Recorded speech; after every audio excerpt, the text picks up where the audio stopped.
Sunday night edition of the Crash the Pond podcast. Jake is a free man, officially. Your strenuous exam is in the rearview mirror. So Yeah. congratulations. Thank you. You Thank did you. it. Yeah, You did I'm it. very exhausted, but I made it through and hopefully do not have to do that again. So fingers crossed, passed first time, but 2 straight days of testing, driving out to Vegas, driving back yesterday. Very tiring. Very, very tiring. Waking up at before the sun rose in Vegas. I actually went went down to the little convenience store at the hotel I was staying at. And went in, grabbed like a yogurt parfait to get breakfast, some coffee and things like that. Said good morning to the person working at the registry. He's like, "Oh, is it morning or night for you?" And I was like, Yeah, that's a fair point in Vegas. The sun was not up yet. true. Well, even just, I mean, at that hour, you just never know. People with night shifts Exactly. or Well, yeah, but whatever the in case may Vegas be. with casinos and Well, everything yeah. like that. Oh yeah, I'm sure. Well, so you did it. Congratulations. Yes. You can hopefully it's done forever. Yes. Fingers crossed on that. Like you said.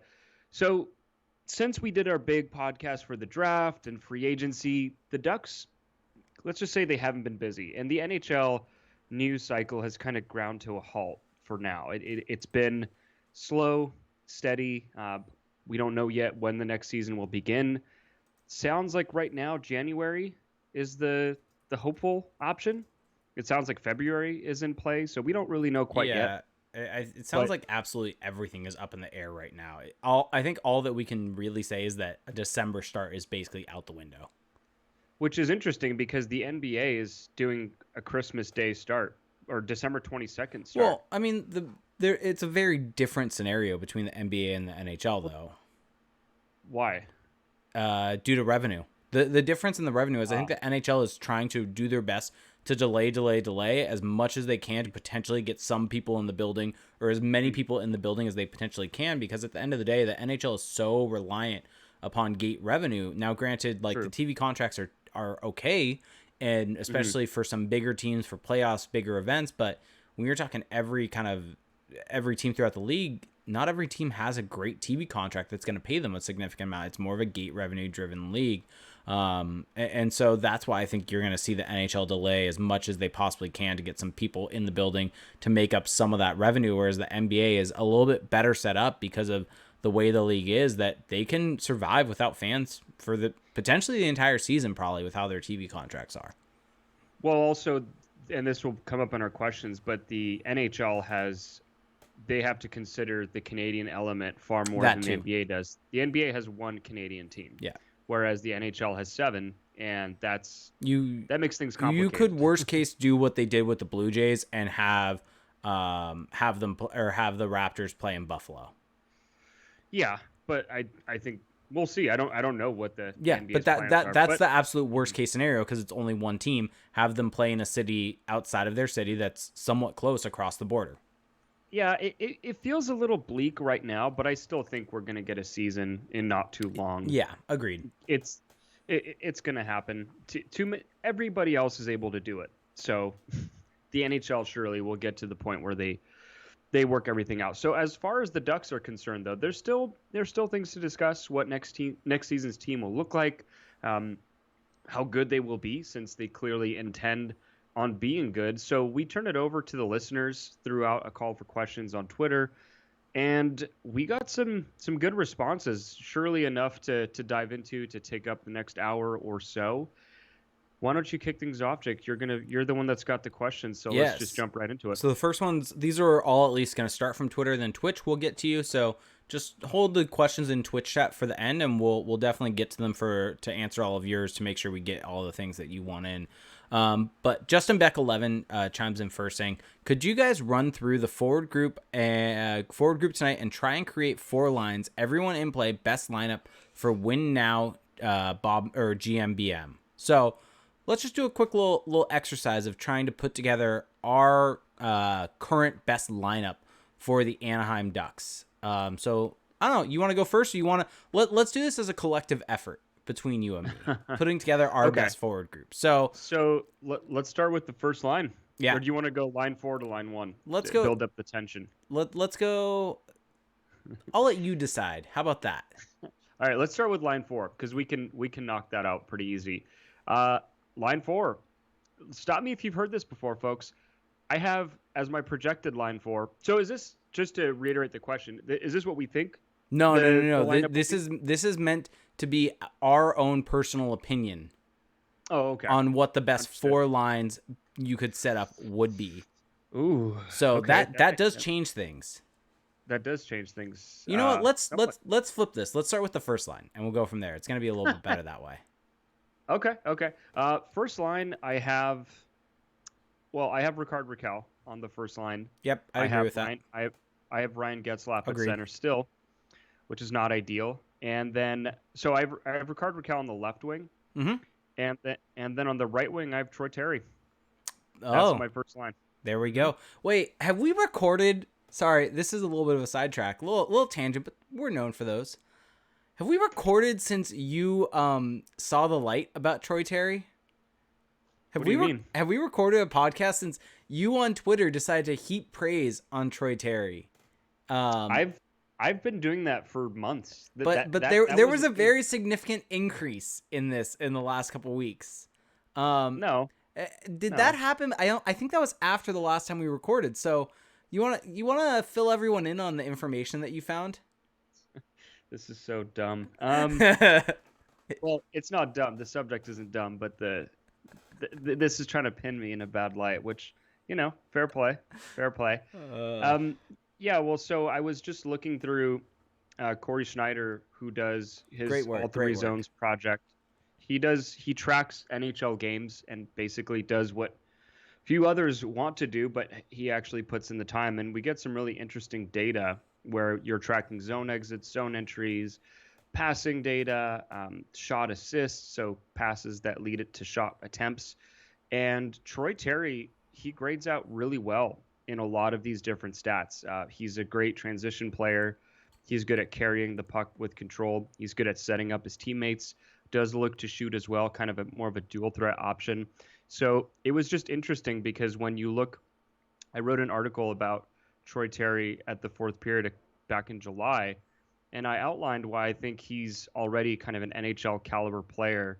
And there was a couple different reasons to think that. And one of the points I brought up was the macro level stats. So not the micro stats where you're tracking, zone entries and things of that nature, but just shot attempts, on ice numbers, and they looked good. And so it's interesting to see that the micro stats and the bigger picture stats really agree. And then when you look at some shifts of his and some of the plays he made last season, it all just works really well, really harmoniously. And so I don't mean any of this to say that Troy Terry projects to me as an offensive star in the NHL. I don't think he will be that. There's not really a whole lot of evidence that he will be that, but he's already shown more than enough to me to where he can be a guy that you can pretty much put on any line 1 through 3, and you can expect him to help that line just maintain control of the puck, carry the puck up ice. And the reason why these things matter, particularly controlled zone entries, it's been looked at in the past that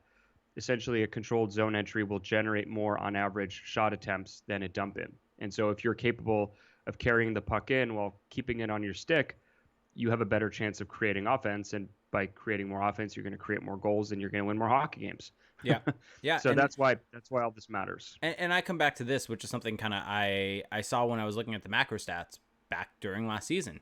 The Ducks are a better team with Troy Terry on the ice than when he's off the ice. And how significantly better, that's kind of up in the air. Whether he makes a huge difference is up in the air. But the Ducks are a better team with him. And I think that is important. Having a guy on the team that makes your team better is good.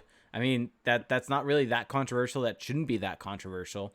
And I agree. I mean, looping this back to kind of the question is, I think Troy Terry on the wing of Ryan Getzlaf and Ricard Raquel would be a whole lot of fun.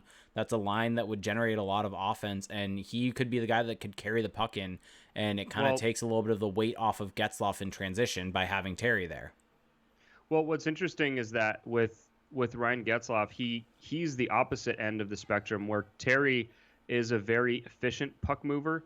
Getzlaf, partly due to just the volume of how much he's having to move the puck, that he has the puck on his stick in transition, he does have more failed zone exits. And so I think if you put him and Raquel next to, with Getzlaff, and Raquel grades out really well in this category as well next to Terry. Him and Terry essentially the two best puck movers, not in terms of necessarily the volume, but just when you compare their successful zone exits, their transitions to the amount of turnovers that they generate. So you put two guys like Raquel and Terry, who, like you said, are so good at carrying the puck and so good at getting their own shots off and creating for others in the offensive zone.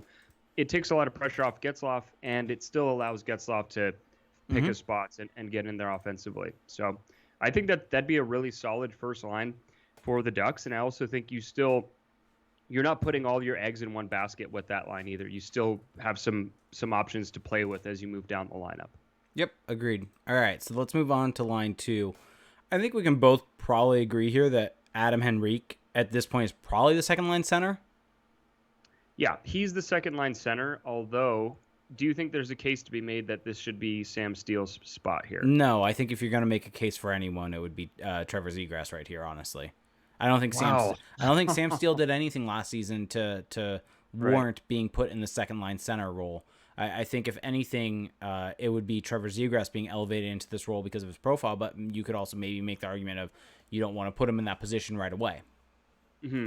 Well, so my thing with Adam Henrique that's, again, interesting, having looked at the micro stats, is that he doesn't really do a whole lot when he's on the ice. He's not a puck hound. He's not a guy who's carrying the puck up a lot. He's not really involved. He's almost more like a winger than a center. Yeah. Because when you think of a center, you think of someone who's really getting down low, recovering pucks, and then moving them out, and in the offensive zone, really getting into the teeth of the defense. And so with Adam Henrique, he's just kind of a rover, and he just picks his spots. And that's not a bad thing.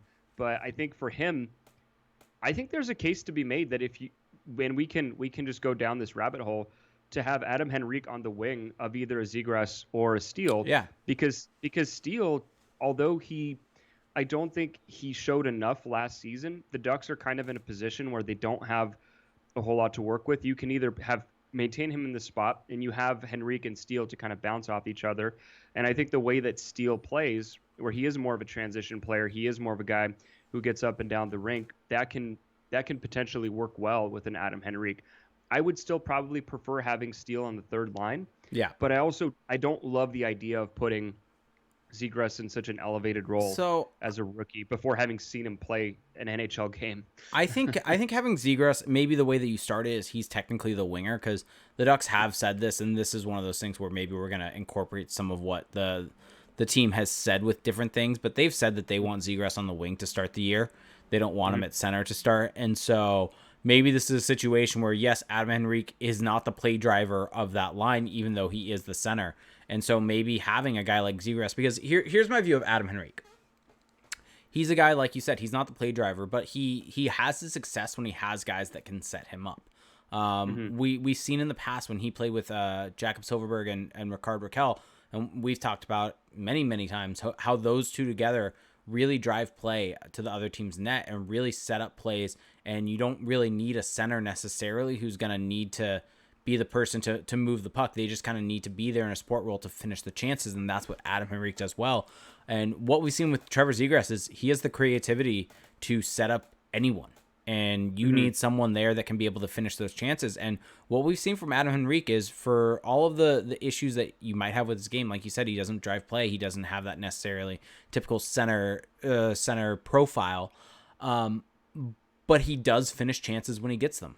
And if you put him with Trevor Zegras, that could be a successful combination, because Trevor Zegras, what we saw when looking at some of his college numbers, he does shoot the puck actually a fair amount more than I expected. He does get a fair amount of high quality chances, but his calling card is his assists and his creativity with generating chances. And so I think having Trevor Zegras and Henrique together, not only would it be good for Adam Henrique, I think it would be good for Trevor Zegras because it gives him a little bit of mentorship. I'm not necessarily someone that thinks it's all that necessary, but I think having a guy that's more of a veteran to help him kind of see through his first year in the league would probably be good. So I think having Henrique and Zegras together would be really good. Okay, so we've got Zegras. Let's just call it Zegras in the left wing, and then Henrique in the middle. So you're saying Zegras on the left? Sure. We can put him on the left or the right. It doesn't really matter to me. I don't know if I've necessarily seen him have a preference in terms of which side he's played on. as a winger. Yeah, as a winger, because I'd need to look back on World Juniors to see where he played, but for Boston, for BU, he was mainly a center. So that's not exactly something that we have a big sample size on. But I think if he plays the Yeah, left, and he's a lefty, so yeah, he's a lefty and a passer. So I mean, he's known as a passer, so I think it would make sense to have him be on his strong side, yeah, on his forehand and more often so because he can create. So I think on the right wing we could probably have Jakob Silverberg. I think that would be a pretty good combination to give also a little bit Yeah, another finisher. He is more of a play driver, so that also helps take a little bit of the pressure off of Zegras having to be the primary play driver on that line. But yeah. Well, he also Jakob Silverberg is like you said, he's a play driver and he shoots the puck a lot. Mhm. He's not a guy who he's kind of the anti Adam Henrique, where he's a lot more involved. He gets a lot more volume, but he just for whatever, and he's had 20-goal seasons. It's not a knock on him, but he's not really known as a true finisher, as a yeah. kind of a pure shooter. Yep. So But I think but I think I think he's a little underrated offensively. I agree. I think that is a very good second line though. I think that's Yeah. probably the best second line you're going to get for this Ducks team. Yeah, well, especially because you got to keep in mind that this is to win next season. This isn't about development for years to come. It's about how can you get the most points Yep. out of next seasons. So let's just to recap here. So for our first line, we've got Getzlaff, Raquel, Terry. Second line, we've got Zegras, Henrique, and Silverberg. So how are you feeling about that top six? Because I feel like we've left a few options that maybe we could have gone with, I think that those options will be available in the bottom six and make this kind of a deeper lineup. Well, and I think that's what we're trying to do here is we're trying to make this a deep lineup that's going to be able to roll four lines, be able to compete with any team. I think the only thing this team is missing is what they've been missing for a while, which is high end skill. And they have the benefit to this team with the way we're setting it up is they're going to have depth scoring. They're going to have potentially some goals up and down the lineup, but they're missing that true number one type line that can just take over a game, I think. Right, and that's something that they're not gonna have. No, they aren't, and that's I think why we're building this lineup the way we are. Exactly. There's no point in trying to make this team something it isn't. Mm-hmm. So exactly. Let's now this is where it gets interesting. I think this is where things kind of open up because it becomes a bit more about your preference. So for your third line, right now, I think Sam Steele has to be the center of this line, right? Yeah. There's not really another spot for him. So then you have a group of, I would say, 3 players, and of course feel free to inject other players if I'm forgetting them. But you've got Max Comtois, Max Jones, and Sonny Milano. You could throw Danton Heinen in that mix, and you could also throw in Danton Heinen. Yeah. So you've got 4 guys that are eligible for the wing spots to flank Sam Steele. So for me personally, I would lean towards having Jones with Steele and Milano. That would probably be my preferred. I would probably swap Jones with Comtois. So here's my only issue. Make the case. Here's my only issue with that, and I'm saying this as someone who does enjoy watching Max Comtois play. I think he's got a lot of potential. There's some good upside there, but until he can learn, until he starts showing that he can play a sound two-way game, true. I just don't know if you can put him next to a Sam Steele who was not that last season, who wasn't yet learning, who hadn't yet showed that he was going to be able to handle being a true kind of two-way center. Now, he wasn't awful, but he was definitely kind of below the bar you'd hope for. He could definitely make a jump. So could Comtois, but I think putting those two together alongside Sonny Milano, whose 5-on-5 performances are, I think they're okay.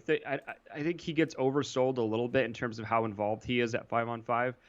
And I just think that line, although there's some skill there, they could potentially get caved in at 5-on-5. And I just don't know. And I think with Max Jones, he doesn't have the shooting upside of a Comtois, but he is going to at least bring you some stability, just winning battles along the wall, making sound passes in the neutral zone. So I think if you can put him next to a Steele and Milano, you are mitigating some of that risk. Yeah, But I could be totally off. No, I think that's a very valid and fair point. It also depends on what they're planning on doing with matchups. But I think at the end of the day, you look at this from the perspective of building the best three lines. And I think that composition right there, well, yes, it does lack some goal scoring that you would want next to Steele. But I think your justification there is right on. So I think you're probably right that I think maybe the only difference that you could do is if you want to put Comtois there, maybe on the... I know he's primarily a left winger, but maybe you try him on the right side. You put Danton Heinen there, who's a little bit better defensively, I believe. And go with that. But we'll maybe talk about that in a little bit. So I think that's fair, doing Jones, Steele, Milano. Yeah, I mean the other thing that you could do is just go Jones, Steele, Comtois. I mean, you could do that as well. I don't know. I don't know if that's. I don't love that. Well, I don't love it either, but I do think that the problem with Jones is he takes so much offense off the table. If you look at all of his numbers, he's a good shot generator. He does the small things that help a line function, but he's just not a guy who really has that offensive instinct. He shows flashes of it. You've seen it in the past, but I just don't really think he's that kind of elite shooter or even close to elite shooter. Whereas Comtois, he really does have that ability, even though he's terrible right now defensively. He does have that, and so I kind of want to see that in a higher level spot. Yeah. So it's tough because if you do Comtois, Steele, Milano, I just think you could be in a lot of trouble. So because this is our lineup, this is just our total, just what we want to see. I'm going to advocate for Comtois, Steele, Milano. Let's just make it a fun line. That's fair. Let's do it. Who knows what'll happen when they're out there? Fair. They could score. The other team could score. Let's do it. It could be ugly. It could be great. It's a fun line. And I think Comtois seems more like a third liner than he does if we're gonna have him on the fourth line. I think that's the problem with Comtois is that he's a good shooter. He's a good passer. He doesn't do much of anything else right now, just with the way his game is kind of structured. So I think that it doesn't make sense to have him on a fourth line with guys who aren't going to be able to get him the puck, that aren't going to be able to kind of make plays for him to capitalize on, because that is something that he does well. And so if you put him next to a Steele who has shown some good passing ability, and Milano, who again is also very crafty, I do think that can be an interesting mix. Whereas if you have him next to a Derek Grant or next to whoever, someone that's a little lower on that offensive scale, you're just not going to maximize Max Comtois as a player. Now, if he does make a jump at 5-on-5, which is very plausible, he's still very green in the NHL. I think that then this conversation totally changes, because then he becomes a guy that you just simply can't put any lower than third line. So keep an eye on Max Comtois. I do think he kind of, in a weird way, he holds some of the keys for how successful the Ducks can be next season, because he has shown that offensive upside. Yep. I would agree with that. All right, so let's get to the fourth line. This is going to be the fun one. This is going to piss off some people, I think. I mean, is it though? I mean, we've basically probably pissed off those people already. No, we haven't yet. We haven't yet scratched Derek Grant. Well, no, we probably have pissed them off in previous episodes. This is my point. True. Very true. So center. Here are the eligible people for center. So you've got David Backes, who, yes, is on the Ducks still. Derek Grant, who is back on the Ducks, which boggles the mind. Andrew Agozzino is a candidate for this spot, even though I don't really know how that's going to work. Is he still on the team? Yep. He's signed. He's signed for next season. I was looking at the depth chart on Cap Friendly, and for whatever reason, he's not. Oh, no, he's there. He's in the non-roster. Sorry, I missed it. By the way, want to give a shout out real quick. Kempafu resubscribed for 17 months with Twitch Prime, and Lewis X209 subscribed at tier 1, and that's his 25th month. So thank you so much to both of you. Both of you have been around with us for a long time, so thank you. Also, I guess Lewis gave a special emote to the chat. Oh, okay. So no clue how that happened, but thank you. So back to this fourth line center spot, though. Do you put Lundestrom in this mix? Yes. Okay. And I think the other player I would throw in this mix is Bo Grew. What about Chase DeLeo? No. Wow. I don't think Chase DeLeo's in that mix. I think Bo Grew will be in the AHL next season. More likely than not. I think he's fringe in this mix. Mm-hmm. He's fringe. So let's just face it, it's going to be Derek Grant. So we can either go with Backus or another guy, or just put. Is Derek Grant the best pick out of the names I've listed? You No, could maybe he, argue yes. no, he's the Maybe worst. it's. He's the worst. You think David Backus would be a better choice? Yes, without a doubt. I think David here. All right, I'm going to our main. You can see my screen. I figured I'd look it up. Evolving Hockey's RAPM charts are on right now for Derek Grant last season versus David Backus. David Backus is not horrible. No, he's a fine fourth line center. And I'm actually going to change this now to multi-season because I'm just curious, and it becomes even more. And now, granted, I think single season's a little bit better because of David Backus's age, and multi-season kind of takes into consideration seasons where he was a little bit younger. But David Backus is still significantly better than Derek Grant, and I think that's all you need to know for who to have as your fourth line center. Yeah, but let me ask you this: who wins more faceoffs of the two? Because that I actually want to look that up because I'm curious.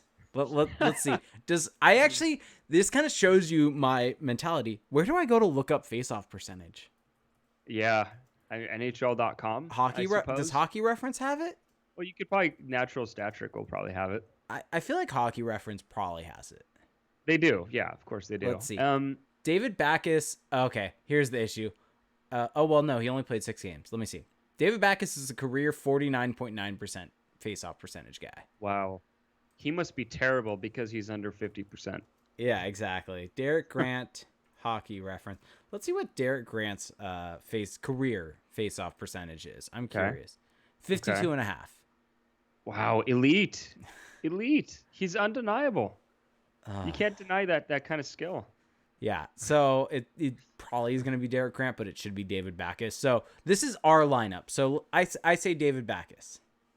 Yeah, I think it's the objectively correct choice. The Derek Grant thing is weird because it's so weird. He's seen as this, really good fourth line center, but he just doesn't. It's really hard to tell what he does so well when you watch him because he wins faceoffs, he gets his opportunistic goals, but he's not super involved down low. He's not really, I would say, a pest on the forecheck. He's just kind of there, and in terms of his shot rates for and against, it's not pretty. So David Backus is the pick here. Who are you putting on the wing? So I think at some point you have to put Danton Heinen somewhere. I think that Danton Heinen will go on one of the wings, and I think the other wing goes to Max Jones.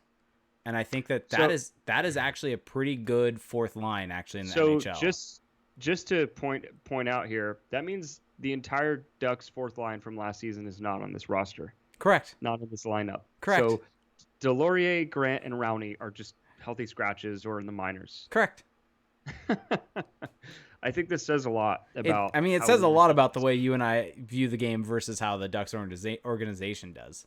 I don't think Danton Heinen is that good, personally. I think his cap hit for what he brings is a bit high, but he's still a more interesting player in a fourth line role than any of the guys that the Ducks had last season. Yeah. Because at least he can do something with the puck when he gets it. At least he can make a play. Well, Heinen and Jones are what you want your modern day fourth liners to be. Look at what Tampa Bay's fourth line was. Now, granted, it's hard to compare the Ducks to Tampa, but yes. I think that you can potentially look at what they're doing in terms of building a model of a lineup that you would potentially want to have.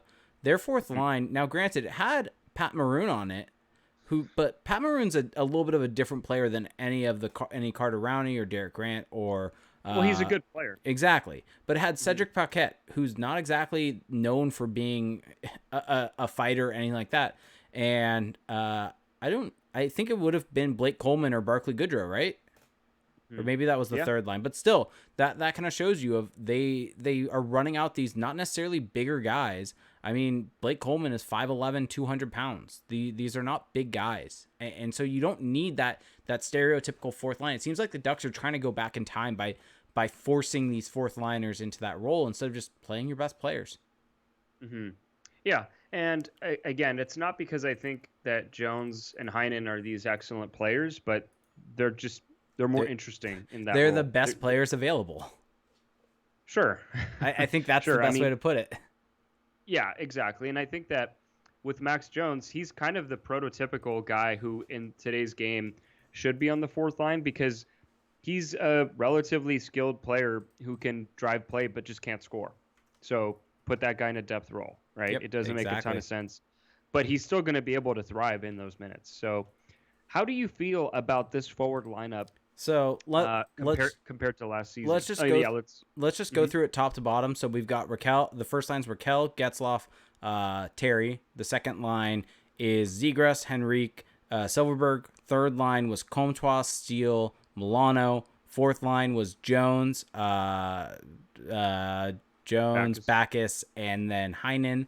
Um, I think I like this lineup a whole lot more than last season, partially because the fourth line is actually entertaining, enjoyable, can Yeah, not get and can not better get cratered. Yeah, and better. better. And I think there is some depth scoring throughout the lineup. I don't think this lineup is going to be able to have a top line, like I said, that or any line that can just dominate and you can rely on to just win you a game. If this team's going to win, it's going to be because a goal can come from any line. Even the fourth line with Jones or Heinen, they can get a goal out of nowhere and actually drive play and generate offense for the team. And so I think that this lineup actually does have some depth scoring to it. And I think that's an important thing for this lineup. And I mean, if this Ducks team is going to make the playoffs, if they're going to be in quote unquote win now mode, if they're trying to be competitive, the only way that they're going to be competitive is with goals up and down the lineup. They don't have one line that's going to generate enough goals for them to be dominant. They need goals up and down the lineup. And I mean, the first line, you have Raquel and you have Terry and Getzloff, and there are going to be some goals that come for that. I think Raquel's going to have a bounce back year because you look at his underlying numbers. He should have a bit of a bounce back, potentially be in the 25 plus goal season or 25 plus goal range. With the second line, you have Zegras, who's a bit of an unknown, but the creativity there, and you have Henrique and Silverberg. That potentially could be the best line for the Ducks, honestly. Looking at this, that could be the line that generates the most offense because with Zegras, maybe Henrique and Silverberg become 25 plus, 30 plus goal scorers, maybe that's a little bit too high, but I think that's it's hard to predict. Yeah. But that's in the realm of possibility. And the third line does have some offense in it. I mean, Comtois does have the ability to generate goals. Sonny Milano has some ability there. Sam Steele, that's how I feel about that. But and then we talked about the thing you got to keep in mind with those players is that they're still on the upswing. They can well, still get a little and they're better. being put in positions to succeed. I mean, there was a lot of talk last season about Sam Steele being ready to become the first line center, and it's like, no, that's not where he should be. He wasn't ready to be third line center. No, and so I think that this is exactly putting guys into positions to succeed, and I think that's an important part with the lineup that we've built. I think maybe the only player that we haven't put into positions to succeed necessarily would maybe be Zegras, but I think he's good enough to do that still. Well, also keep in mind, this is our opening. I would say this is the opening night lineup. So things could change. If he shows that he's not ready, you can adjust. Yeah. There's enough extra forwards in this team where you can adjust around that. Exactly. But I think it makes more sense to have Zegras on the wing for now, just for this roster. Now, what kind of sucks is that I would actually be curious to see Zegras at third line center and then have Steele on the wing for one of these lines, because Steele played at wing a couple of times last season, and he looked okay doing it. And maybe he isn't cut out to be a center in the NHL. Who knows? So that would also be something a card that I'd be curious to play if I'm Dallas Eakins next season. Not something that I'm committed to, but just something I'm trying if maybe one of those guys isn't really going at that time. Yeah. All right. So I think that's kind of it for that question, unless there's anything else you want to add. I would just quickly say that for the blue line, there's just not a whole lot of variety there to go into. We already know pretty much it's going to be Manson, Lindholm, Fowler, Shattenkirk for your top four. And then after that, it's just a grouping of about 3 to 4 guys for your third pairing. So I would personally have Juice with probably Hakanpää for my third pairing. Karan. Yeah, or Karan. Karan can play the right side. I'd rather have them there. He's a bit of. I think maybe it's a little bit of the mystery. Yeah. It's a little bit of the mystery box scenario of the great. You just don't know what you're gonna get. The great Family Guy skit of, do you want the boat or do you want the mystery box? And it's like Yeah. the mystery box could even be a boat. Should have just taken the Or boat. or call up Josh Mahura. Give him Yeah. a shot. Yeah, if I'm in charge of this lineup, you know what? Let's put in Mahura and maybe leave Juice as your seventh D man and have Curran on the right Yeah. side, something like that. Go for it. Yeah. Okay. So there you go. All right. So the next question came from Stevie Wonder, DM'd us at Crashbond saying, question for tonight's show. Are there any notable star/NHLer probabilities or similar players for any of the players taken after Colangelo in this year's draft? Also curious about some of the Ducks' older prospects like Steele and Comtois and how they grade out. Not sure if you can put it all that out on the main show, but I'm also a patron. So maybe we'll get into that a little bit more on the Patreon. But real quick, let's get into maybe some of the higher round picks from this past draft. Not trying to give out all of Byron Bader's information, but for instance, Sam Colangelo is actually rated, you've mentioned this, pretty highly. He has a 55% chance of becoming an NHLer, or 28% chance of being a star. His comparables, Mika Zibanejad's one of them, Sheldon Keefe's another, Esa Tikkanen, Ivan Barbashev, and Jason Arnott. So a little bit of a kind of mixed bag there in terms of. Well, also keep in mind that these are based on offensive production in their draft year. Correct. So it's the way that this model works. It's not really fine enough to look at how a player plays and play styles and different things like that. It's purely looking at their offensive production and how it projects. So yeah.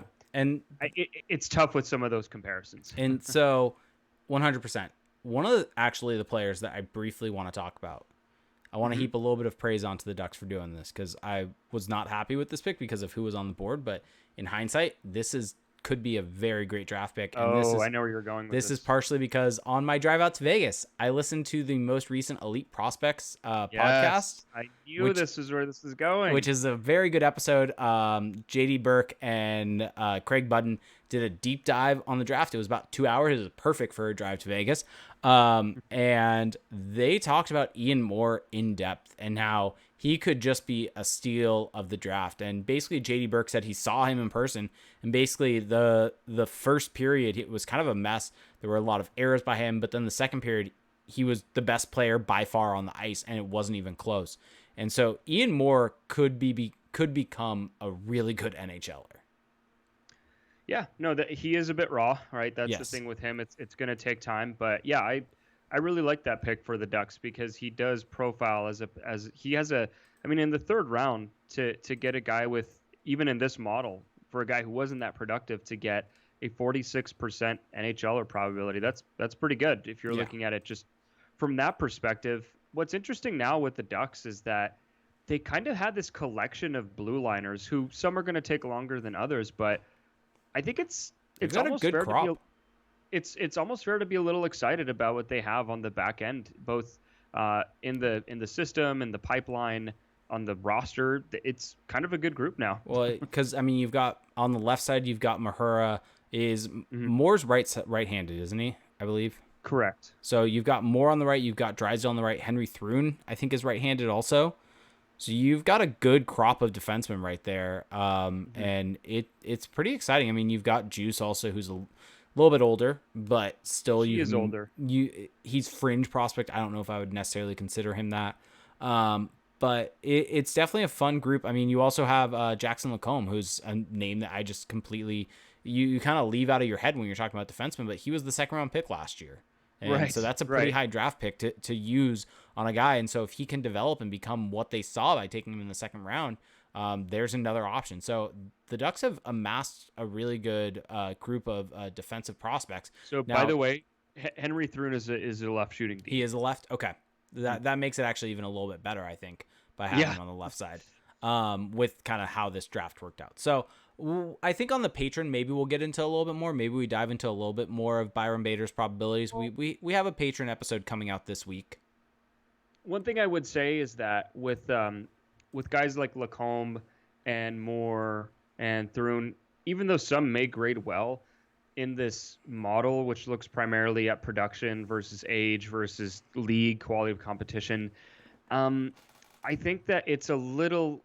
I've kind of landed on it being a little less. It's tough on defense. I think it's harder. I think it's not as good in terms of evaluating defensemen. It is great in terms of evaluating forwards because that is what you're looking to get in a forward. And I mean, you could argue that you should be wanting scoring at every position, but we know that that's not really how the sport works, at least right now. And so to evaluate defensemen, I think it's a little dangerous to just purely look at this kind of model. And no one does that. And I don't think even a guy like Byron Bader, the creator, would argue for that. But just putting that out there, because as I've kind of spent more time thinking about it and researching the Ducks prospects, I realized, yeah, like a guy like Ian Moore is exciting, but that might not show up in something like this. So putting that out there. Caveats. Yep. All right. So here we go. McQuinnan asks us, how do you guys feel about the Ducks' competition level as a team this coming season? And if the Canadian division comes to fruition and you have teams like Colorado and Minnesota filling out the strange Pacific division, how do you feel about the upcoming season? So real quick, let me just run through this. I think the teams that I would have in my head coming to the Pacific, if they did that Canadian division, because the Pacific division has to be 8 teams, your teams would be Anaheim, LA, San Jose. You would have Colorado, you'd have Arizona, you'd have Vegas, you'd have Dallas, you'd have Minnesota. That's probably the 8 teams that would be in the quote-unquote Pacific division if the Canadian border is still an issue. How would you feel about the Ducks' chances in that group? It's not much different than how I feel right now, to be honest with you. The Ducks are just another team right now that's kind of in that big group that's trying to get into the playoffs. They don't really... Do you think they have a chance in that group to make the playoffs, I guess, is the better question. Because I think it's tough, because I think Dallas and Minnesota, I think Minnesota specifically, I think will be pretty good next year to very good next year. Wow, very good. Very good. They could be. They could be. Where's the very in this coming from? It's thinking Kaprizov is going to come in and be entertaining and score goals for them. Entertaining. I love how that's your word for players. He'll be entertaining. Go with it. But I think Minnesota is going to be, and their underlying numbers were really good last year. And I think that's where maybe you could see a jump. If their underlying numbers are still there and they can find some goals on top of that, I think that's going to be a big jump for them. And so I think Dallas maybe takes a step back because they're a bit of an older team. Maybe that happens. So things have to go the right way for the Ducks to make the playoffs, because I'm also working under the assumption that each division is going to get 4 playoff teams. There's not going to be a wild card for travel purposes. That's kind of in my head what I'm thinking about it.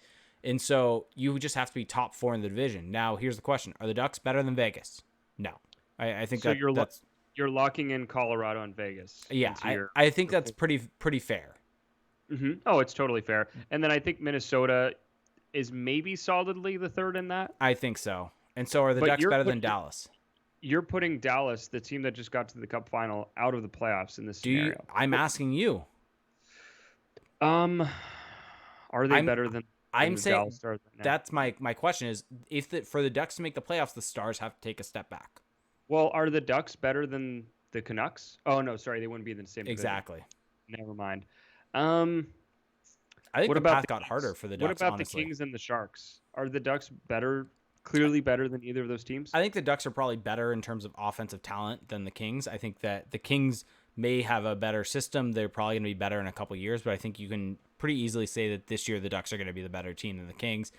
I think Arizona, who knows what's happening with Arizona? There's a whole lot of weirdness going on, and so I think the Ducks could probably be better than Arizona. Yeah, that I'm totally fine believing that. But let's say the Sharks. I mean, I think the Sharks could be good. They could be. I mean, how's Devin Dubnyk going to do in a new situation? What are the Sharks going to do without having Joe Thornton anymore? Without their 3rd line center.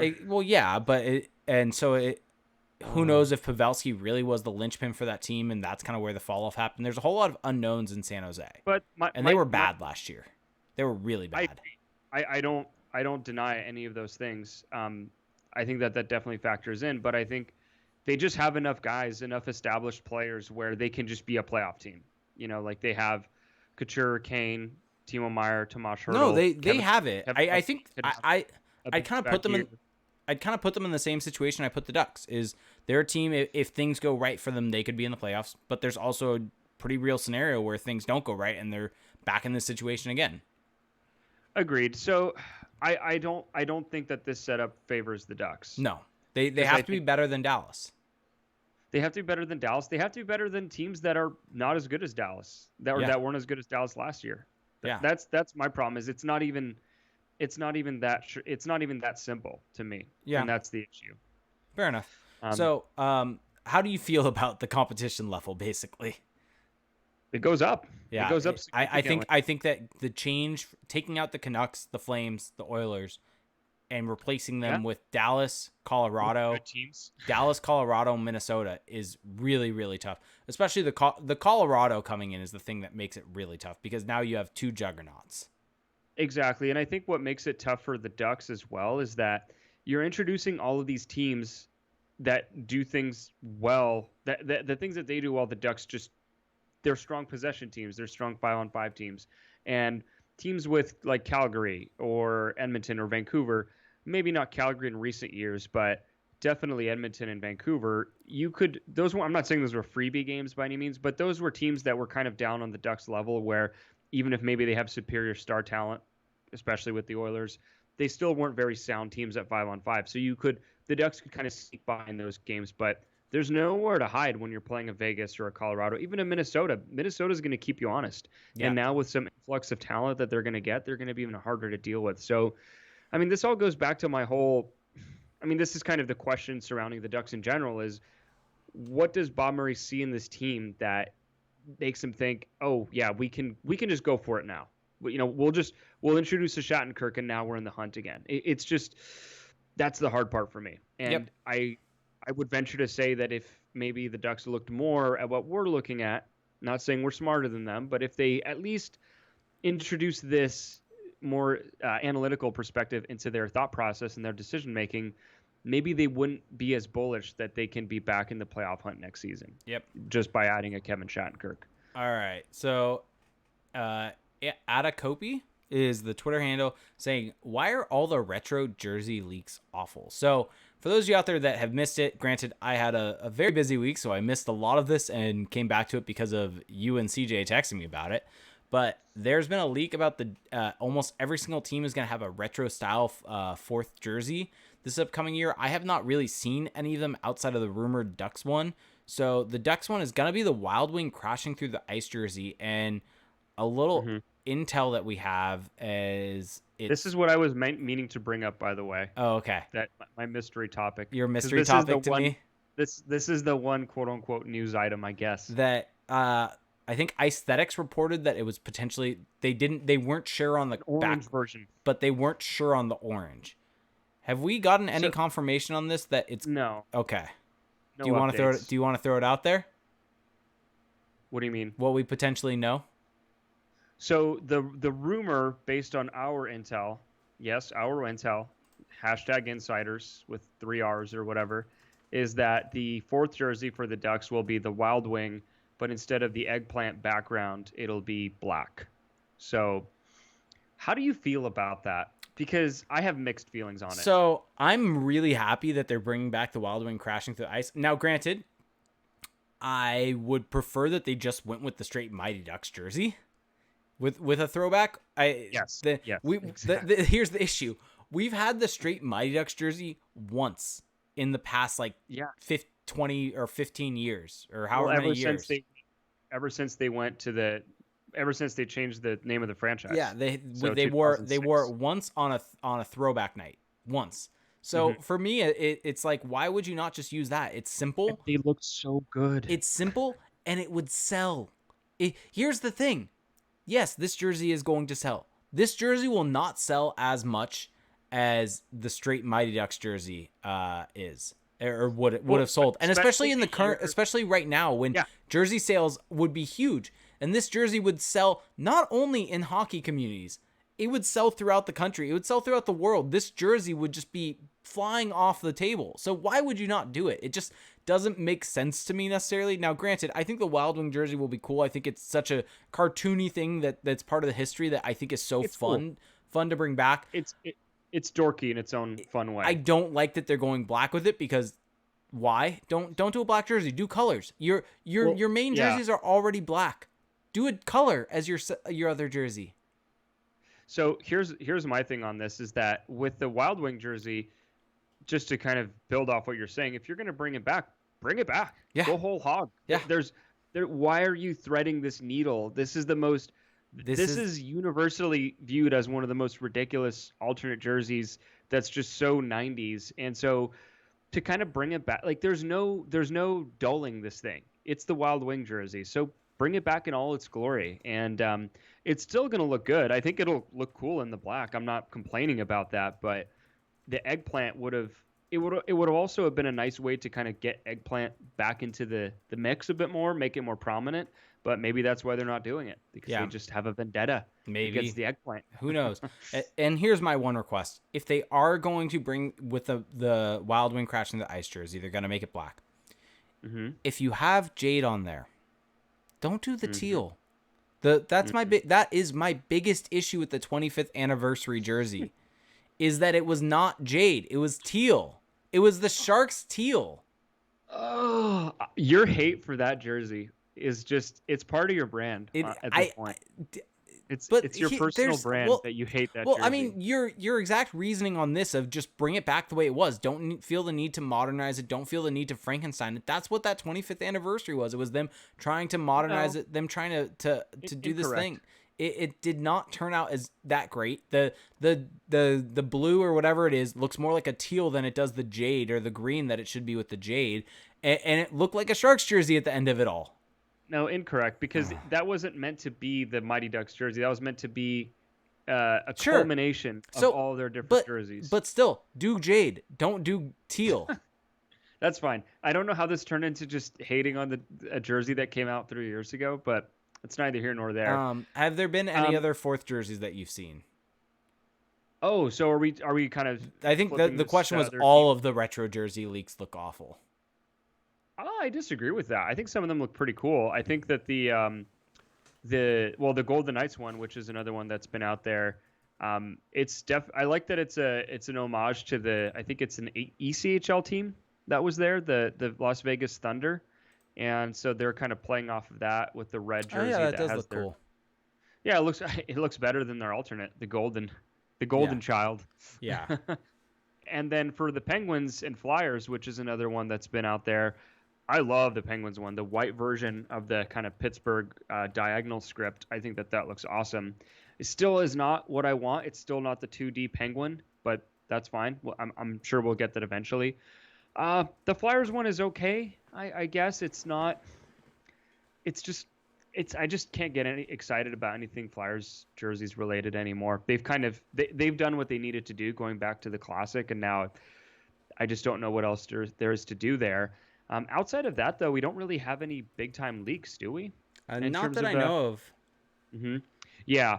I mean, there's rumors out there about like what the what like the Canadiens jerseys could look like, the Oilers could look like, but until we get like a solid report, I'm not really going to go off of that. But so I guess the Ducks jersey slate will just be the first through third that they had this year plus the Wild Wing, which is kind of disappointing because I think that they could have been a little more aggressive in changing things around for next season, especially like you said in this climate where jersey sales would help. But I still like the idea of going with something that's just kind of totally out of left field. I don't think anyone expected them to bring this back. I mean, if you were to have guessed what the Ducks' fourth jersey would have been, what would you have gone with? The fourth jersey, just do the straight Mighty Ducks jersey. No, but like let's say you're trying to predict what it would have been. I probably would have honestly predicted the Mighty Ducks jersey because I would think it would make too much sense for jersey sales for a lot of different things. So it would make sense to me. That's what you would have predicted? That is what I would have predicted, is just the straight Mighty Ducks jersey. Yeah, but given that they're so against that, seemingly, that's probably not what I would have gone with, especially when you consider that their third jersey is kind of a version of that already. The orange with the Mighty Duck logo. So anyway, jersey talk. Yeah, we can do jersey talk all day, every day. So I think it's about time for us to talk about our good friends over at Manscaped. So Felix, what does a guy call his best friends? Well, I don't think you have an answer for this, but they call him, or people call him, their testy besties, of course. Halloween, everyone, is right around the corner. and you don't want to spook someone with your scary bush. Our friends at Manscaped want to help you make your boys downstairs clean and best friends of their own. Manscaped is number one in men's below the waist grooming and offers precision engineered tools for your family jewels. You want to talk about a little bit about Manscaped here? I do. The Lawnmower 3.0, revolutionary technology. To this day, and I've used the Lawnmower 3.0 extensively in different regions to different degrees, and wherever I've used it, have not experienced any nicks thanks to their revolutionary technology. The LED light has helped me with my precision, which is obviously a big deal. Everyone knows what I'm talking about there. Fantastic. The light's my favorite part. I love it. I've honestly loved it, and they also were kind enough to give us a little bag, toiletries bag, I guess you could call it, leather bag. Very nice, just a nice little touch. Yeah, I'm a big fan. And of course, they also sent us. We can't forget about the crop preserver. It's an anti-chafing ball deodorant and moisturizer. You already put deodorant on your armpits, so why would you not put it on the smelliest part of your body? Make it smell nice and fresh. And the Perfect Package 3.0 also includes, they sent us this, and I can say it's great. They sent us anti-chafing performance boxer briefs that keeps your package cool and smelling fresh all day long. And those are very comfortable, I will say. They are. And for on-the-go freshness, you're going out for a night out, Halloween's coming up, you want to stay fresh down there, they sent a crop reviver that's a ball toner spray. It's great. Life-changing type of stuff here. So, for those of you out there, though, if you want to go to manscaped.com, you'll get 20% off plus free shipping with the code CTP. You can stay sexy for Halloween this year, and your balls will thank you. So get 20% off and free shipping with the code CTP at manscaped.com. That's 20% off with free shipping at manscaped.com and use the code CTP. Trick or treat, keep your balls neat. Wow. Well done. Thank you. Well done. Thank you. 11 out of 10. I was very happy. I was very happy about them sending us this updated copy. You sounded happy reading it. It made me laugh. I really enjoyed that. Everyone go check out Manscaped. They just sent us a fantastic copy that I was able to chuckle through the whole time. Please do. It helps the show. It helps you. I mean, it's a win-win for everybody, right? Yeah. So let's get into the next question. So it's from @Stonehands whose name on Twitter is I suck at hockey. I think we both can agree, or we can both sympathize with that of sucking at hockey. So yes. He had a 2-part question. Said, when will Bob Murray realize that the roster is simply not built to contend? He seems to believe moving peripheral pieces and adding an old defenseman who played well in the best team in the league by a country mile will put us back in it. Will it be too late for him when he does? Do you think that Murray will be let go before he realizes that this roster is not good enough? That is such a hard question to answer, because I think that there is such a potential for this team to still be bad next season, despite adding a really good player in Kevin Shattenkirk.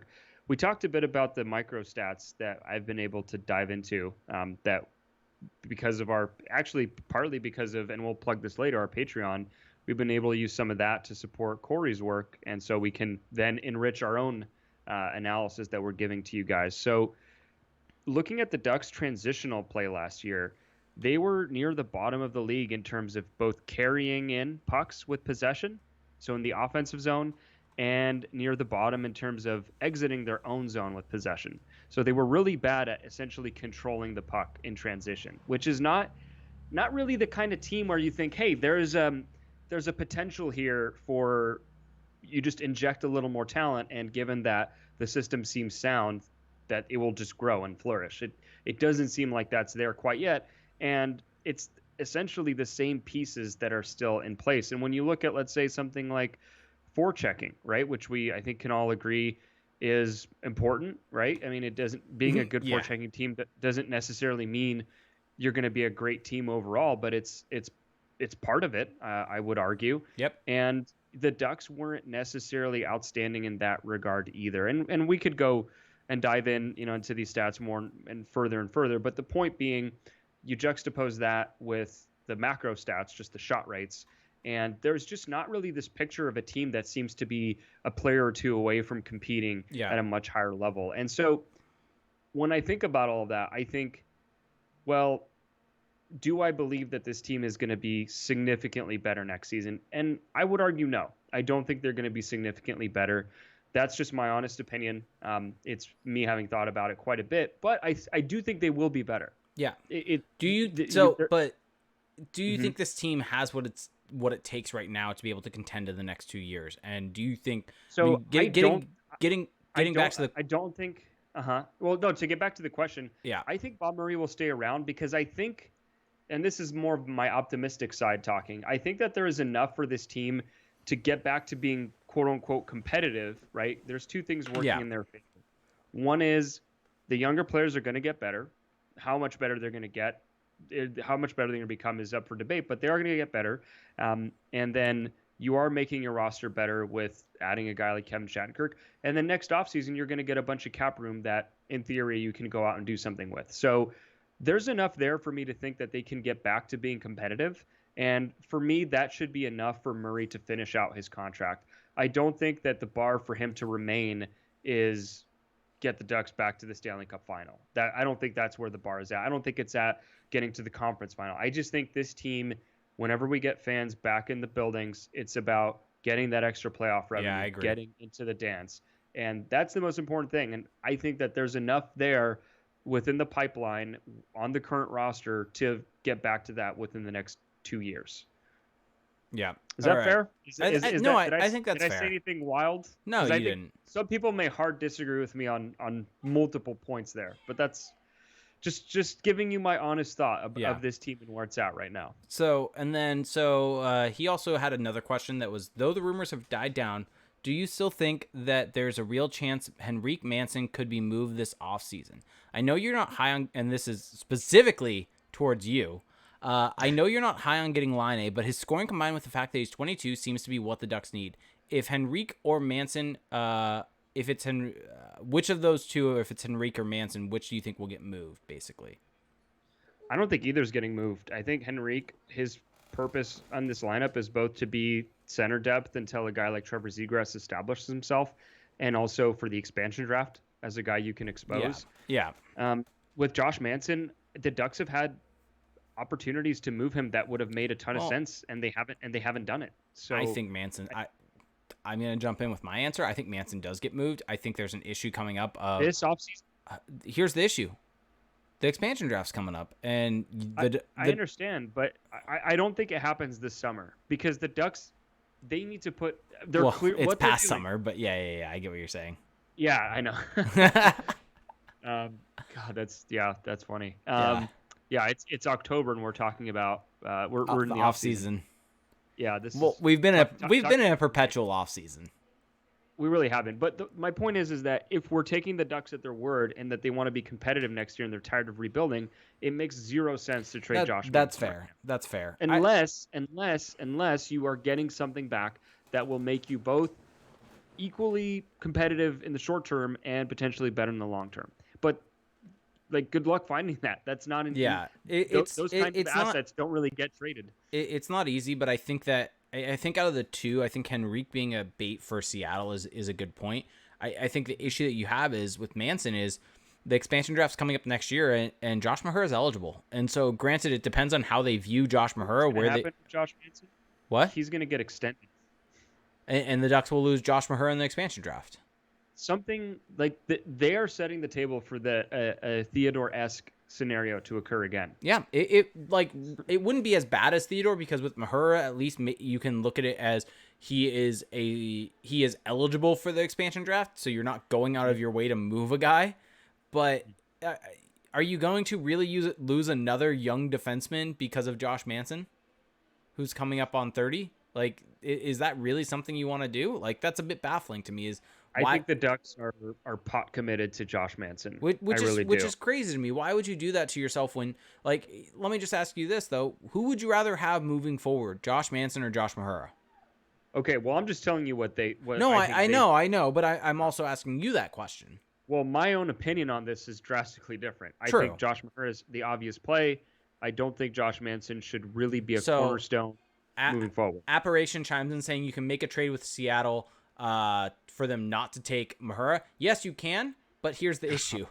the Ducks did that last time, and look at how that kind of ended up. Well, also, right, but my point also is that I don't know if Mahura is a guy you move heaven and earth for just No, to make sure he's not taken. I would agree with He's that. probably going to end up being a third pairing defenseman. But I think in all likelihood. you prefer to have the potential for Josh Mahura for this franchise moving forward than having Josh Agreed. Manson going into the twilight of his career. And I don't know if I think you're right on there that I don't think you go out of your way to make a trade so that Seattle doesn't take Josh Mahura, and you also add in the fact that what you potentially do is you move Josh Manson to Seattle for a pick so that they don't take, let's say, Josh Mahura, or you just don't protect Manson, and so Manson's the guy. Or they you take. just don't. Well, I would prefer trading him because then you're getting something. Well, that's right? If you're Seattle, why would you do that? Well, I think Seattle might value a Josh Manson. No. I know. My point is if you're the Ducks, if you're Seattle, why would you give up any asset? You're gonna either get Mahura or Manson. Just take whichever one they leave available for you. If you're Seattle, and Seattle is a team that's hired a lot of people in analytics, a lot of very smart people.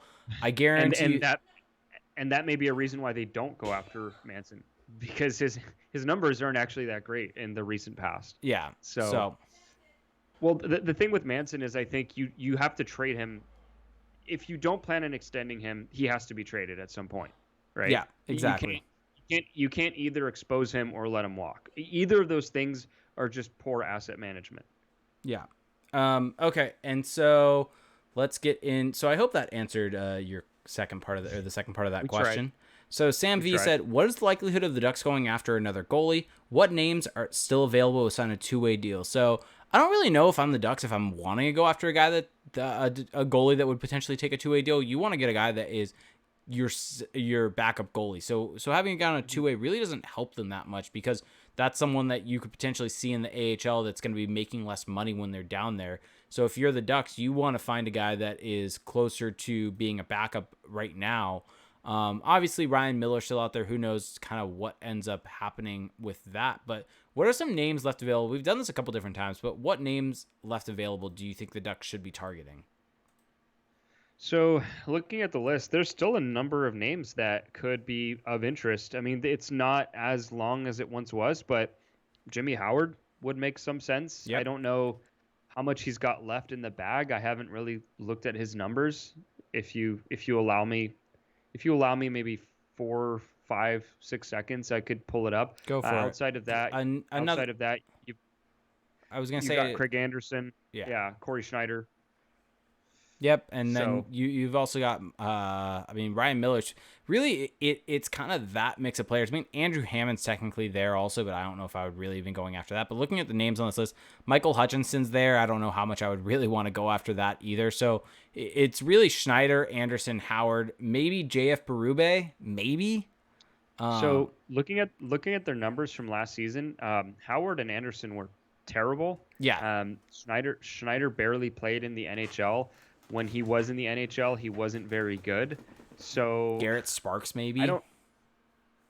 Yeah, I mean, you're probably gonna have to take a chance on a guy with maybe a less proven track record or doesn't have that name brand value, but that may be the play. Or you just roll the dice with an Anthony Stolarz and just see if, given the opportunity to really kind of be that go-to backup, maybe he does become a quality option. I think there's nothing wrong with going that route right now, just looking at who's available. Or maybe Ryan Miller decides he comes back, although that doesn't feel totally realistic right now. Yeah, and I'm really curious what happens with Ryan Miller, honestly, because we've talked about it before, but the Ducks need to get a goaltender signed to be able to meet the expansion draft requirements. And Ryan Miller, more likely than not, is only going to sign a 1-year deal, and you have to be on a 2-year deal to be able to meet that requirement. So, I mean, granted, the Ducks could always just extend Stolarz or something like that to cover it, but I mean, it kind of is looking where maybe you just stick it out with Stolarz with everything that's left. Well, John Broadbent, who I feel like we just quote every podcast, good friend of the show, good friend of the show, with good reason. Hope you're doing well in New Zealand right now. Oh well, they're doing great. Yeah, they are. They have fans in stadiums. They have no COVID, so yeah, it's the best time in history to live in New Zealand. He seems to, isn't he on the train that Lucas Dostal is going to be in the AHL once that starts Yeah, up? so that's something I should correct. I think on the last episode I said that because he's playing over in Europe, he's not eligible. So that is actually an SHL thing only. Dostal, I think, is eligible to be able to come over to the AHL. So maybe it is Dostal coming over. I mean, Dostal supposedly, I've been seeing a lot of chatter on Dostal of late, and it's funny because you and I talked about this a little bit ago about how he may be it was a Patreon episode where we went through the Ducks prospect system, right? And I think we both agreed that he may be the second top 5 prospect. I think we had him second, maybe. Yeah, something like that. But he's like had a really good start to his season over in the KHL he's not in the KHL as he's playing in Liga, I believe. Let me check. Yeah, he's playing in Liga. He has a 949 save percentage in 6 games. So like he's 5-1. He's had a great start. So it would not shock me if he comes over and maybe there's your backup. That would shock me. Maybe by the end of the season. Mm-hmm. But I would prefer him being in the AHL getting starts. Yeah, same. I think that for goalies, you have to take it as slowly as you can. Yeah. Unless you're like a Carter Hart or Carey Price. I think you want him to get games instead of sitting on the bench. But then again, there is something to be able. I mean, we talked about this. Who knows how the AHL season's going to go? Who knows when it's starting? There's a whole lot of question marks there and a whole lot of myth. It will, but when is it going to start? And so a whole lot of question marks coming forward. But I think Dostal in San Diego would be a good fit, and maybe that means Stolars is up in the NHL as the backup. Yep. Yeah, so here we go. Sith Lord Buscemi said, you get 2 moves this offseason. One for cap relief, and another to acquire a player to push the Ducks towards contention within the realm of realism. Oh, what man. What do you do? This is a hard one. I should have studied for this question. Well, for cap relief, this is the hard thing because the cap relief move is going to make you worse. And then to get the player to make you better, you're going to have to give something up. So I don't know. Do you just trade David Backes for nothing? It has to be real. It has to be within the realm of realism. So Manson to somewhere or Henrique to somewhere. Manson or Henrique are the 2 that are out. One of those is out if you're looking for cap relief. And I think the player that I think you bring back, it's got to be Vince Dunn. Oh, this is your move. This is. Granted, I realized of late, for whatever reason, I kept thinking Vince Dunn was right-hand shot. He's actually left. Yeah, you've been on that. I have. I don't know. My brain's been in a very weird position the last month or so, so I think I get a bit of a mulligan there.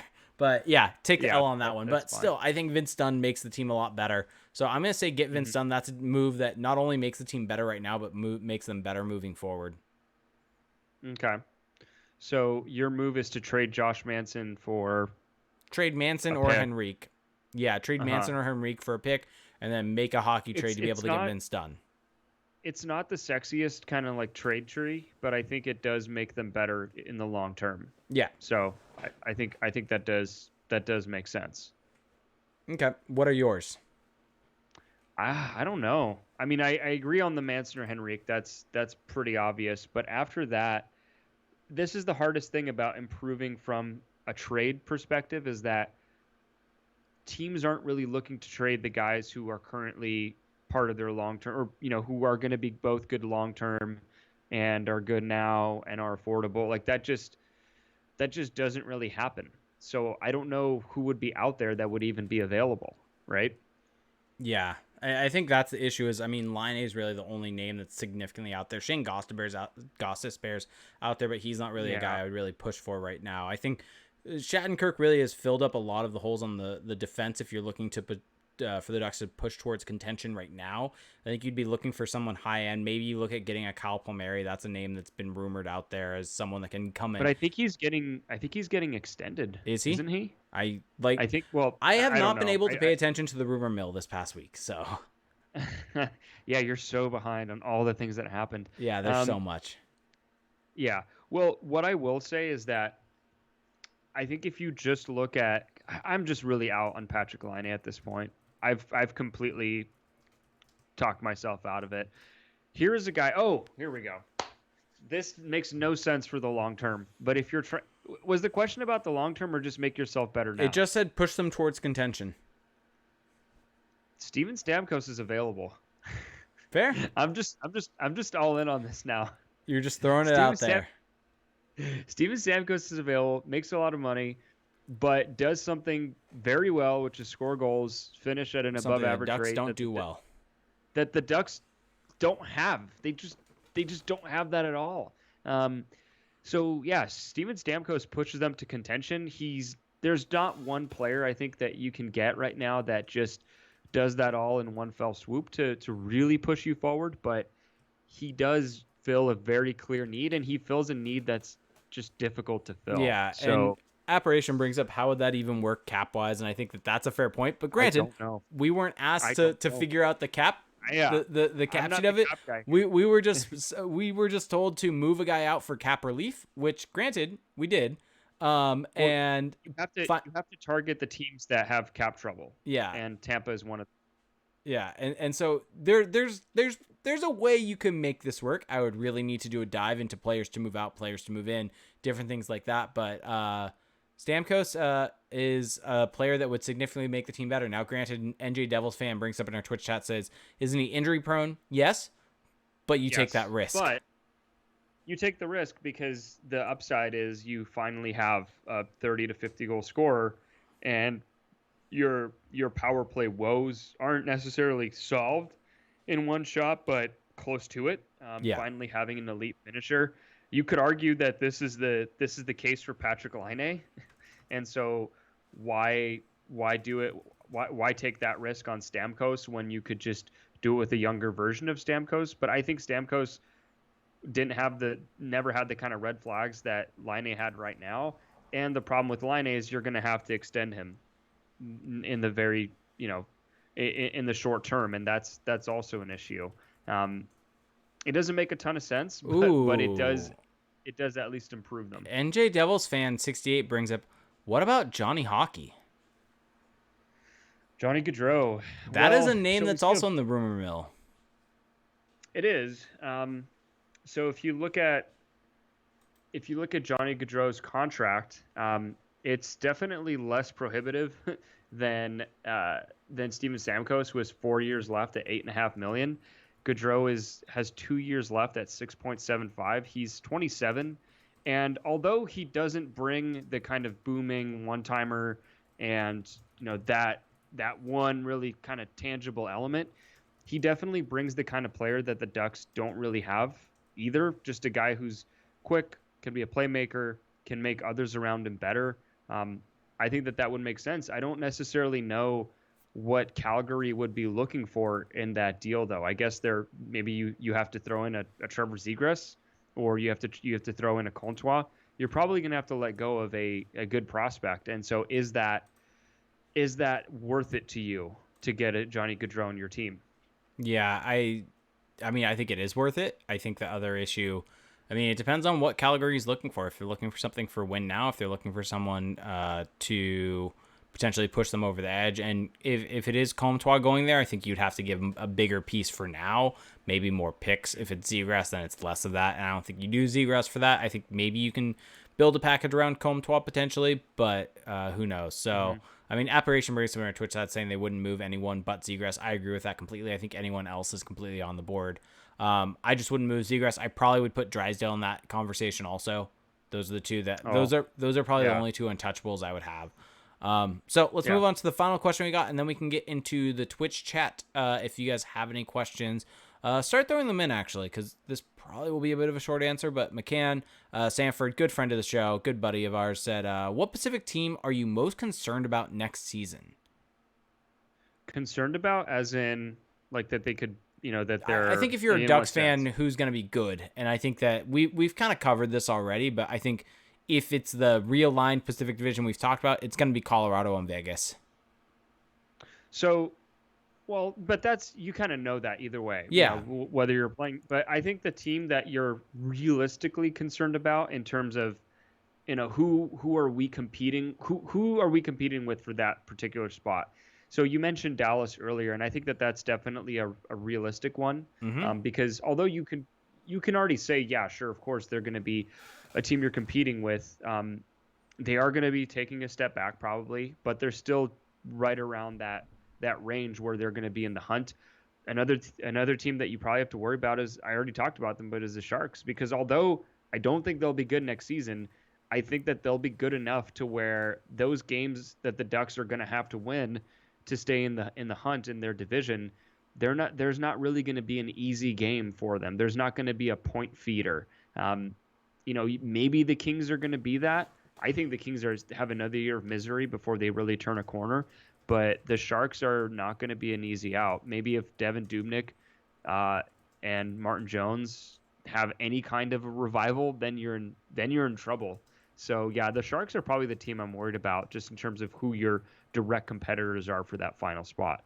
Yeah, I think, and we didn't mention, but we talked about it earlier. The Minnesota Wild are also, but yeah, I'd say Yeah, if you're yeah, looking that's a good for one. if you're looking for the teams the Ducks are going to have to compete with for a playoff spot. Now, granted, this is in the realigned Pacific Division that we've talked about earlier, but the Ducks are going to need to compete with the Minnesota Wild, the Dallas Stars, and probably the San Jose Sharks.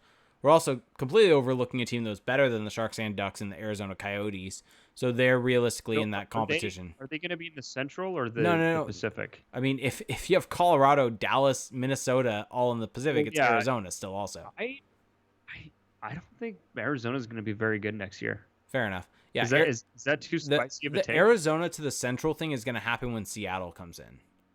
Yeah, I just think Arizona's bad. No, they could I, definitely fall off a cliff. yeah, like a big cliff. Now they have some guys in the pipeline who maybe if some of them make the jump that they could get a little better.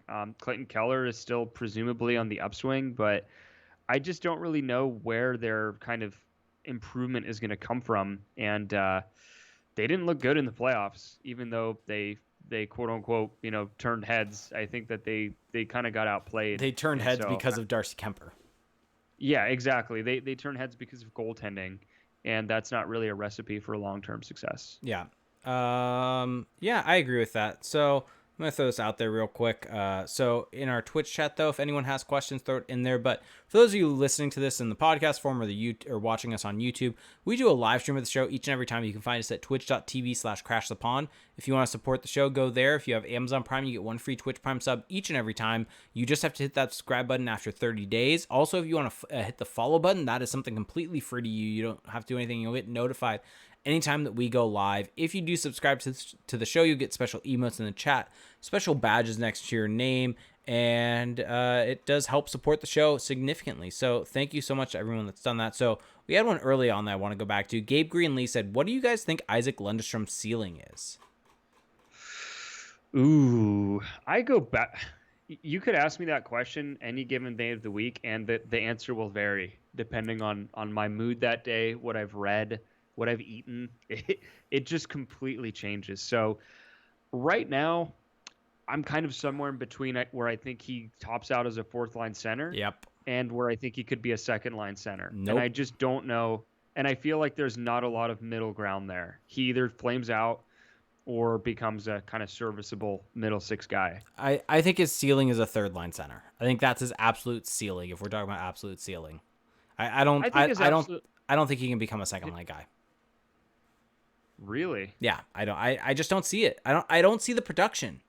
A second line guy still Yeah. has to be able to produce, and that's the issue. There is Isaac. I mean, maybe Mhm. he's a second line center on a bad team, and maybe, but that's still not a second line center though. He's a third line center. He doesn't have the ability to score a goal, or the point Mhm. production to be able to make it worth that spot in the lineup. What confuses me about Isaac Lundestrom is that when I watch him play, I think, oh, there's an interesting player there. He's got good hands, he's got good vision. He's not the fastest or the quickest, but he's got good mobility, and so that kind of player intrigues me. And I think that that's the kind of player that could potentially thrive in an elevated role. But when I look at his numbers in the minors, especially where the lack of production in the AHL is what really concerns me. He's had periods of time in the NHL where, although he hasn't produced, he's put up really good underlying numbers, and some of that is because he's played with players who are really good, like a Raquel and Silverberg. But right now, for example, bringing it back to Byron Bader's probabilities model, Lundestrom is at 46% probability to make the NHL. So we're not even talking about being a star player because that is at 5%. It's essentially just a done debate. I mean, there's nothing left to argue there, but he's not even trending well in terms of making the NHL. So that does concern me a little bit. I will trust my eyes somewhat on this one, and I still think there's potential there, but it's definitely not trending in the right direction. Yeah, I agree. So Apparition asks us, do you think if the Ducks have a chance to make whatever the playoffs are this season, will they move draft picks at the deadline to load up? I don't think so. I don't think so. I don't trust Murray. I think he would. I don't think so, because that's you can't justify that just because you're trying to make the playoffs 1 year. They're not that close enough, and the Ducks have shown mostly that they can build through the draft. So for them, it doesn't make sense to move first round picks. No, it does not. Second round picks, unless like we've seen in the past, where in 16-17, you're already a good team, and you think you can bring in that additional piece like a Patrick Eaves, right? It didn't really pan out necessarily, but the thinking at least can be justified at that point. Right now, there's just no justification for it, unless, hey, maybe like let me throw this scenario at you. What if the Ducks it's the trade deadline and the Duck, which would be in April or May. I don't know what this trade deadline would be. Who knows? But assuming that we have this trade deadline and the Ducks are showing great signs of improvement, the young players have all taken steps forward. Troy Terry, they're all NHL players, and you're maybe doing it without writing John Gibson. You're doing it writing some good underlying play. Is it justifiable to move out a second round pick to help that roster? Because I think what you're looking at is I think no, because I think what you want to look at is if you trade for a guy that's shifting other guys out of the spot in the lineup that they've now had success in, that these kids have been able to prove that they've had success in, so you're taking away a spot from them. Let's say you're bringing in a good player, a player that helps the team. You're just completely against the principle. It depends on their age. It depends on their age. Depends on what you have to trade to get them. I guess it really is. If it's a guy that's 23, 24, and you're making the team better by doing it, sure. But if it's a guy that's 30, you're trading. Essentially, if you're trading for a rental, I would not do a rental trade. That's the key thing here. I would not trade picks for a rental. I think that's the issue. For me, it just depends how the team is playing.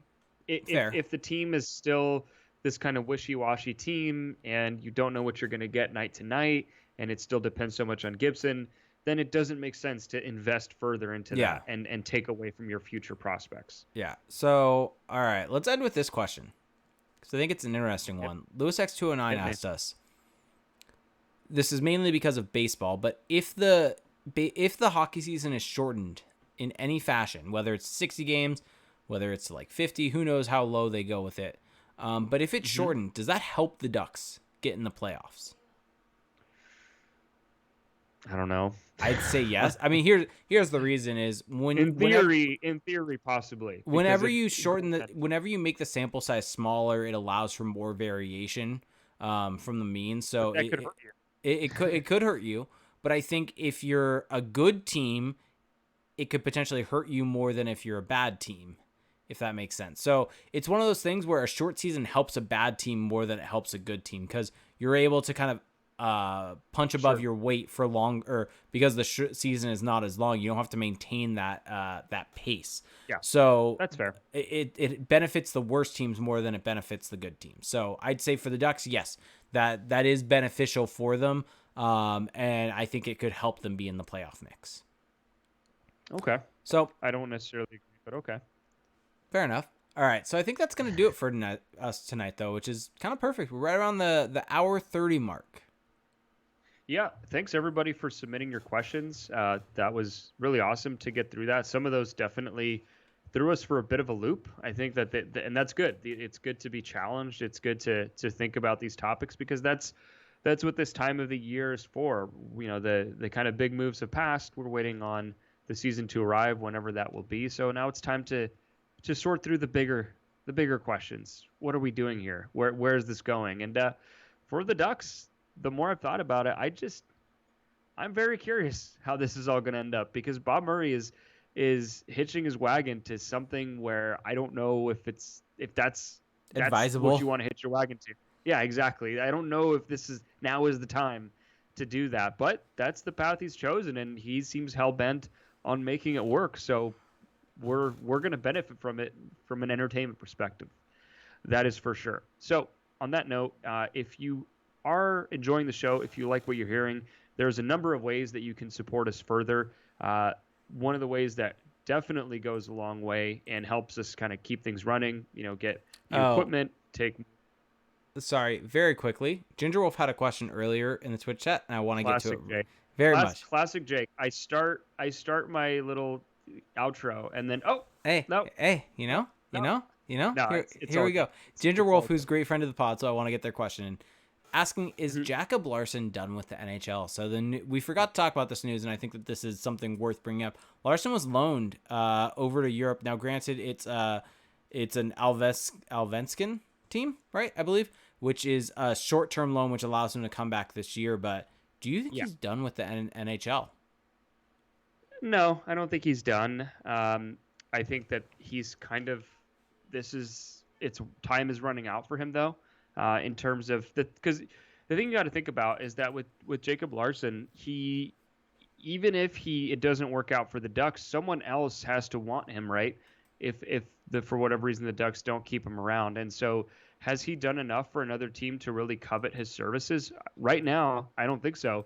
He's 23 though. He's got 2 years left at 1.2 million. He's far from being done with that kind of contract. He's going to be an RFA again after that. So it would take the Ducks not qualifying him uh, for him to leave the organization, and then it would take all the 31 other teams at that point to pass on him to be for him to be done with the NHL at what would be age 25, 26. So I don't think he's done right now. I do think there's a possibility he's done by that point, because he has shown little to date, very little. And what he has shown has been mostly bad. He's not good defensively, doesn't bring anything offensively. He's not really physical, doesn't really move the puck that well.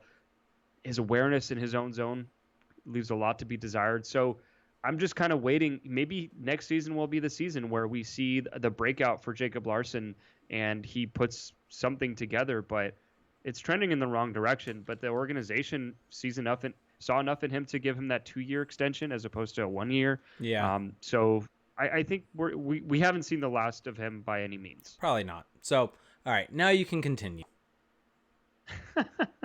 Are you sure? Yes. I want you to think that through. No, I want you to put a lot of thought into this. I have. Don't worry. Okay, well, a few different ways you can support the show. We do have a Patreon page, patreon.com/crashthepond.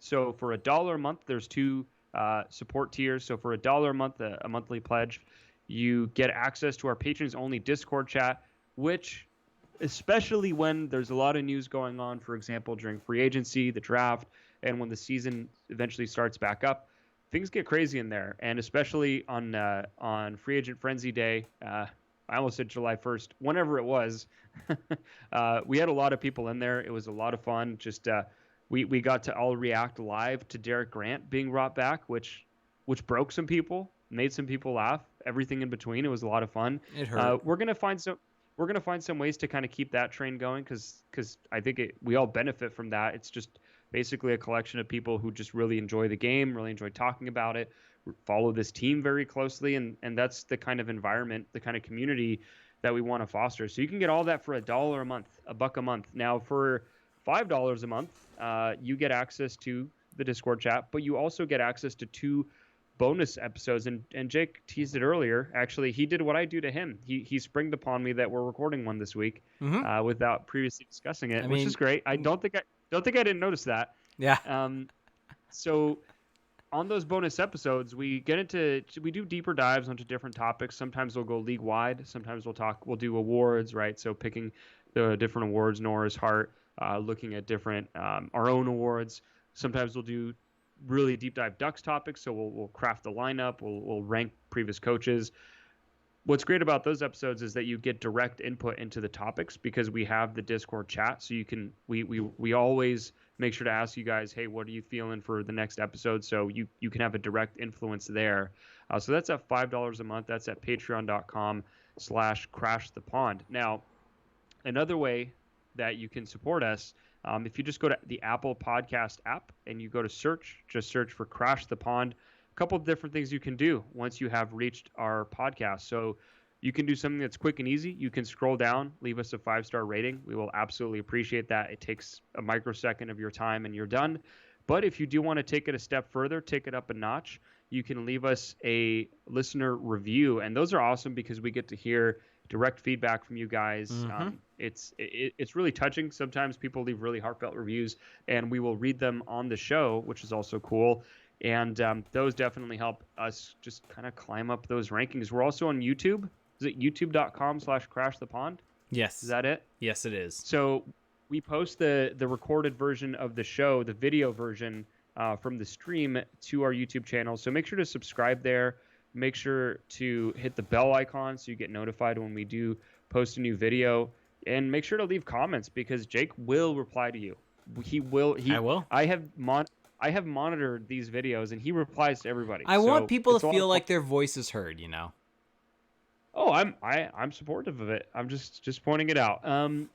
Outside of that, we're on all of your favorite podcast listening platforms. So we're on Spotify. We're everywhere. Just go check us out there.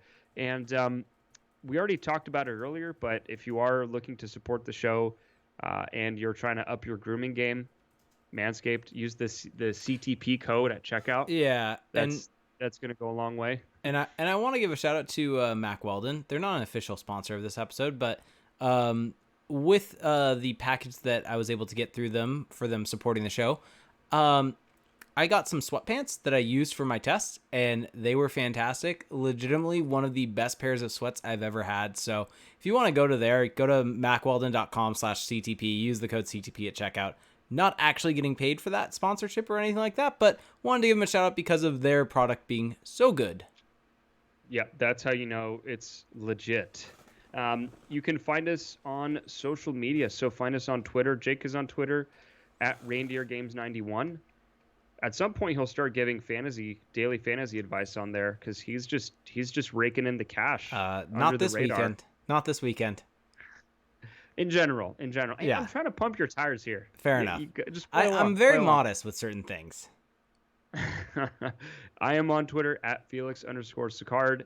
You can also find our show and the site on Twitter at Crash the Pond, and also on Facebook, search for Crash the Pond, and go to the website, crashthepond.com. So that will do it for us tonight, guys. Thank you so much for listening. Hope you have a great Monday.